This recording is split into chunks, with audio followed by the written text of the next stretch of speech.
Former President Thabo Mbeki is delivering the keynote address at the launch of the Eastern Cape Higher Education Sector National Dialogue. The event, hosted by the Nelson Mandela University at the North Campus Conference Center in Gqeberha today, is part of a broader initiative aimed at strengthening collaboration and dialogue within the higher education sector. Let's listen in.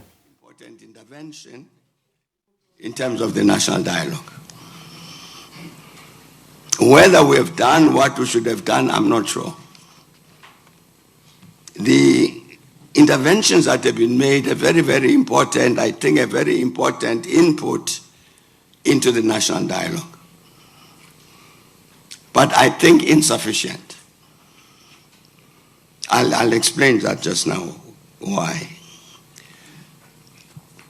Last year, 2024, many people around the country and from outside the country asked me to say something about democratic South Africa at 30. What's your view about South Africa at 30? Challenging question, because now we've got to think about everything that's happened in 30 years and try and summarize it in order to come to certain conclusions. And one of the conclusions I came to was that the country needed a national dialogue. If you looked at the problems in the country, you needed a kind of intervention that would seek to answer the problems. If you look at South Africa at the age of 30, economy is in crisis. The politics is in crisis. Crime and corruption crisis. Even our relations with the rest of the continent crisis. There's nothing you can look at South Africa at 30 which does not say crisis.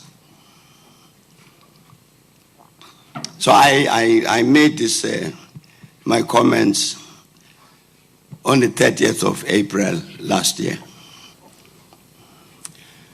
by which time all of the election manifestos of the parties that were contesting the May elections were out. So I had a look at them. And you know what the election manifesto is. It's a promise by a party. I promise to do the things, these things. Please elect me. So I looked at them and I said, no, we are not going to get answers from any of these manifestos about these critical challenges. But a question and answer is needed. Who's going to provide it? My view was the people will provide it, will provide the answers. Now, by answers, colleagues, I do not mean wish lists. Look at the economy and say it must create jobs. It must reduce unemployment. It must reduce poverty. All of them very correct. But that's a wish list. It's not a program. To answer the question, practically, what is it you do that actually reduces unemployment? That's what the national dialogue must answer. That's why the people must answer this question.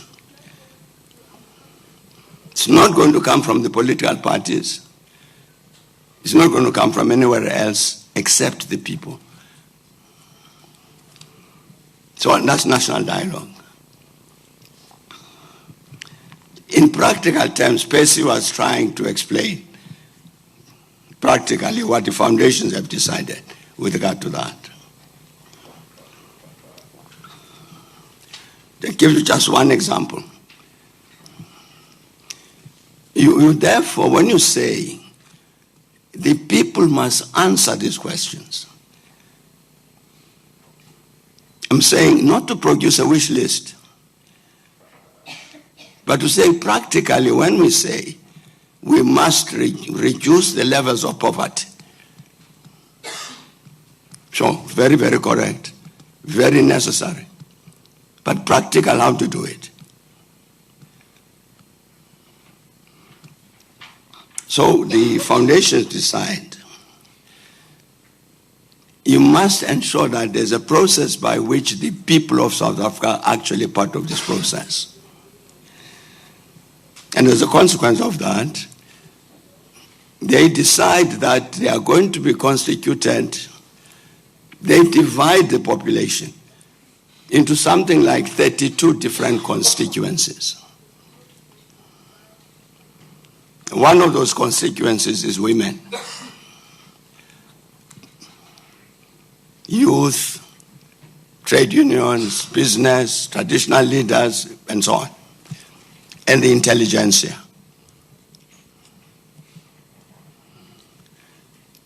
Now let's just stay with the women as an example. So what the preparatory committee will do,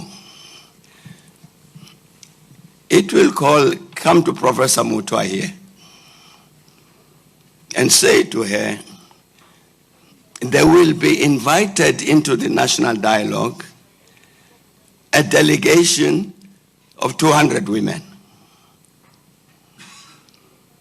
But that delegation of women must be inclusive. Black, white, young, old, rural, urban, whatever. Can you please, Professor Mutua, put together that delegation? You can imagine how difficult it's going to be. Just for her now to talk to all of the women of South Africa to say, we have been invited, we have been given 200 delegates, but has to be very inclusive. So that by the time the National Convention takes place, there's a delegation of 200 women, properly constituted in terms of the criteria, like I'm talking about inclusiveness. So that no women in our country will say, but why were we excluded? Now, what Percy was discussing this? What that delegation of women, as it's being constituted, they will have been told that there are 10 items on the agenda. The economy, social cohesion, whatever. So that as they prepare this delegation of 200 women, they are saying this delegation must be competent to discuss all 10 questions. I'm saying not with a view to producing a wish list, but with the capacity, these 200 women, they must have the capacity to say, what do we do about the economy? What do we do about the crime issue? What do we do about the issue of education? All of these matters. Now that would be true of all of these 32 delegations, one of which will be the intelligentsia. So the intelligentsia, like the women, like all others, will be presented with these 10 topics. These are the 10 topics of the national dialogue. What does the intelligentsia say about those issues? So when the intelligentsia of the Western Cape meets the way that it has today, it would have to look at that question. The national intelligentsia, given a delegation, I don't know how many, 100 people, how does it constitute that delegation? From the universities, from the TVET colleges and whatever else. And how does it prepare itself, that intelligentsia, to intervene with regard to all of these important matters? Not just about education. or higher education, but about 10 different important challenges facing the country. And I'm talking about the intelligentsia. These are our thought leaders. Professionally, the intelligentsia are thought leaders. The country depends on them, on their brains. They can't just come there about the quality and whatever else needs to be done about higher education. That one must talk about. We talked about it today. It's very important input into this national dialogue. And let me just give you, colleagues, my time is about to be out in 3.5 minutes. Some off-the-cuff ideas about what I'm trying to get at.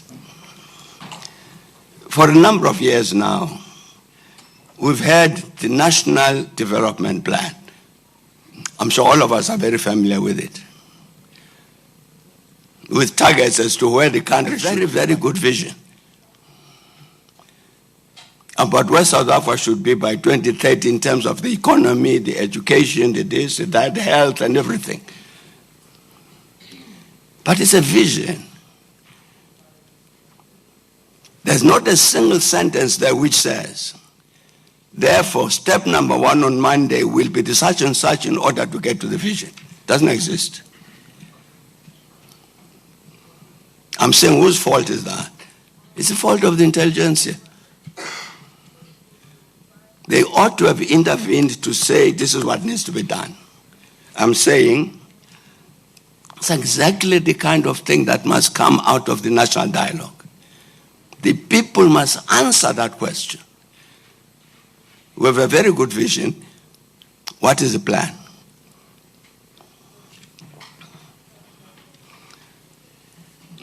They take care. There's a judgment which I think is very important. I'll explain why. This is the decision of the Constitutional Court on whether decisions of the public protector are binding or not. You remember that thing. And the judgment was delivered by the then Chief Justice Mogoeng. One of the interesting it does, that judgment, is to describe the tasks and functions of the President of the Republic.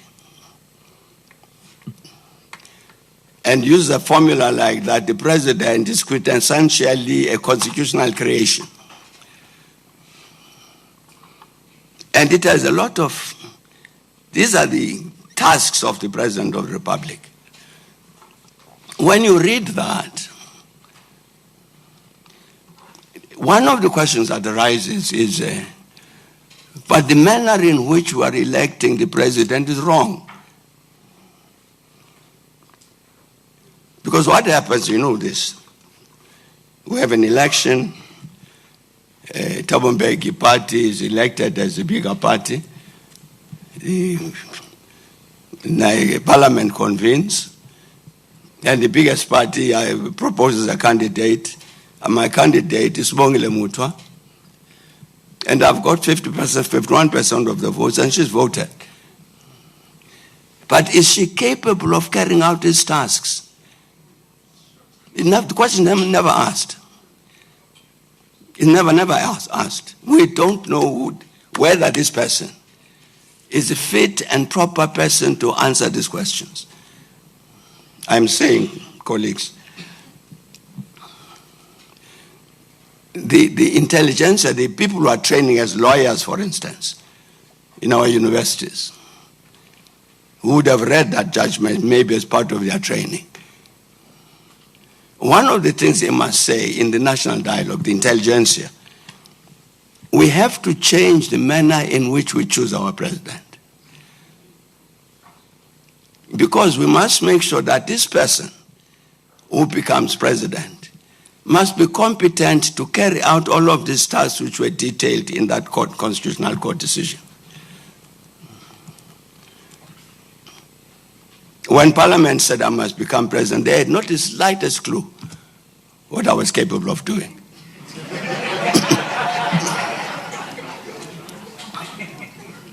And they never asked.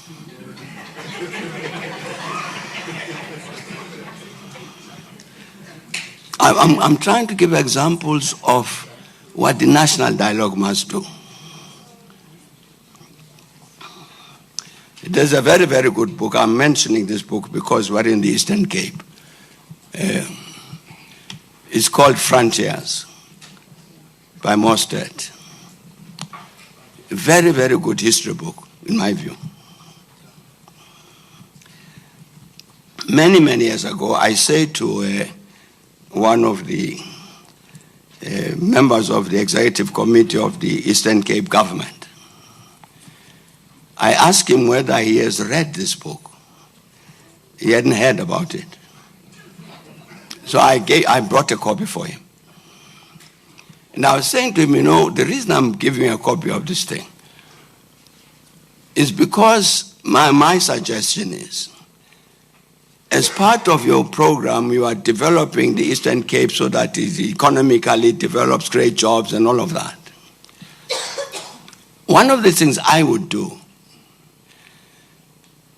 is to follow what the Frontier says about the conflict between the colonizers and the people. It's a very, very detailed account. Where do these names come from? Grahamstown, Fort Hare, places like this. You can actually do a tourism route.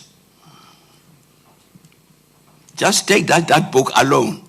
You can do a tourism route and you would get the Germans to come. You would get the British to come. Even our own people would come and follow this route to learn about this particular time, about frontiers.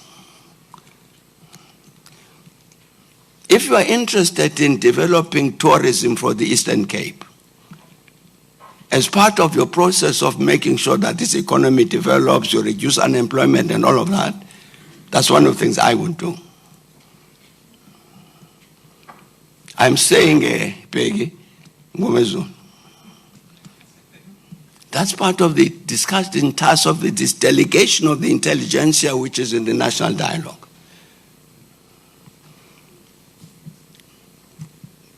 We need more people employed, poverty reduced. Question is how? Practically, what is to be done? The historians here at the Nelson Mandela University, they've read that book. But having read it, understood it, and so on, what does Intelligentsia say? These thought leaders of our country about this book, Frontiers. I'm suggesting one of the things that they could say is this one. I have a long time, running out of 15 minutes. Maybe the last thing I must mention in terms of these sorts of interventions, you know, about, I can't remember how many years back, 3, 4 young people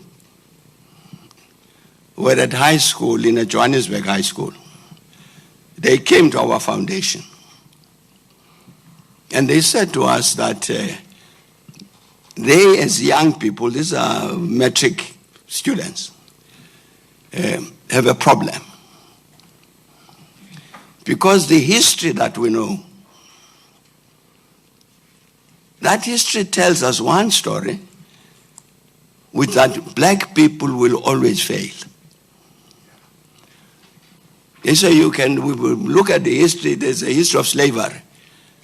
We are taken as slaves. There's history of colonialism, we are colonized. There's apartheid, we are oppressed. There's nothing in the history that we read, this is what the young people say, which say that as young people we can succeed.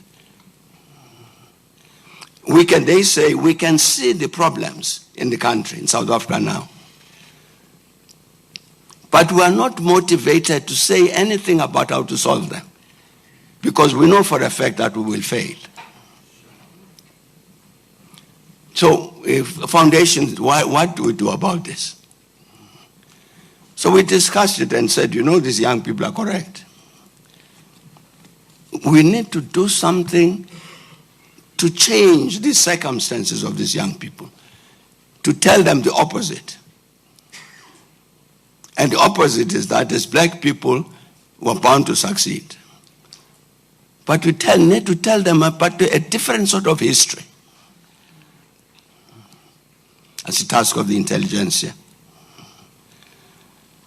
What does the Intelligentsia say about changing this condition so that you don't have these young people who are demoralized, depressed, demotivated? Because the history that they've learned is a history which says black people always fail. So a few of us started working on something. One chapter in that, it was a small book. One chapter in that book was about Haiti, what people call Haiti. And I'm sure you know why I'm saying Haiti. That was the first black republic formally constituted on the 1st of January, 1804. And you know what had happened in that particular history? The African slaves in Haiti, the African slaves stood up, rose, took up arms against slavery. They defeated the British, they defeated the Spanish, they defeated the French.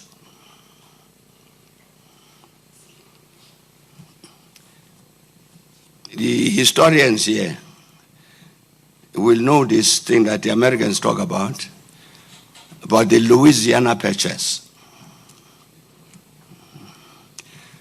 Because Louisiana was a French colony.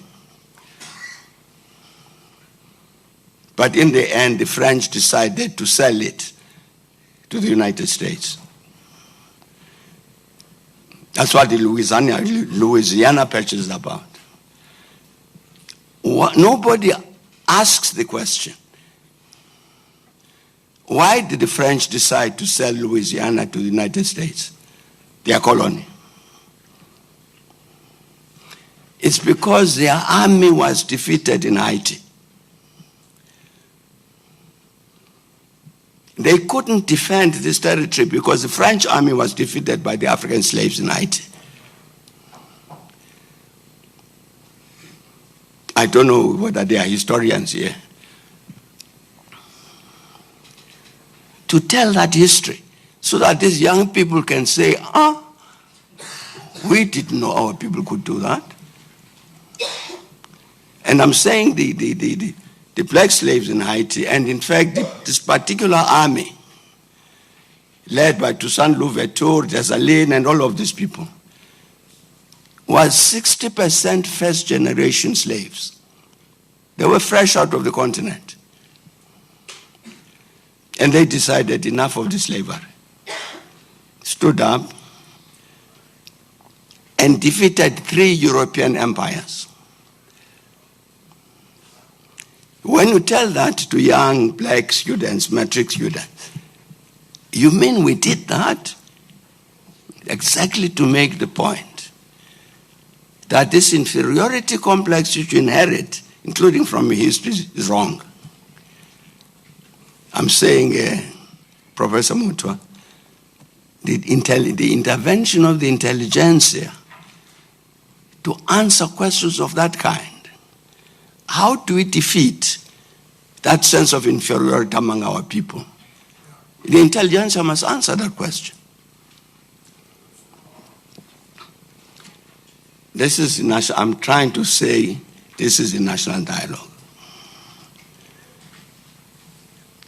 There's a lot of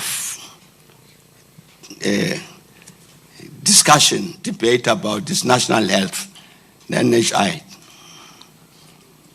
Lot of, no. Is it affordable, this and that and the other?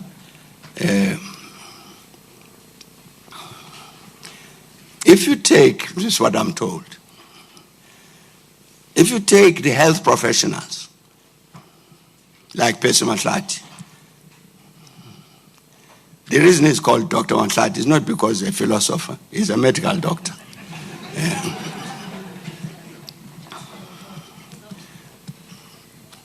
What hasn't happened?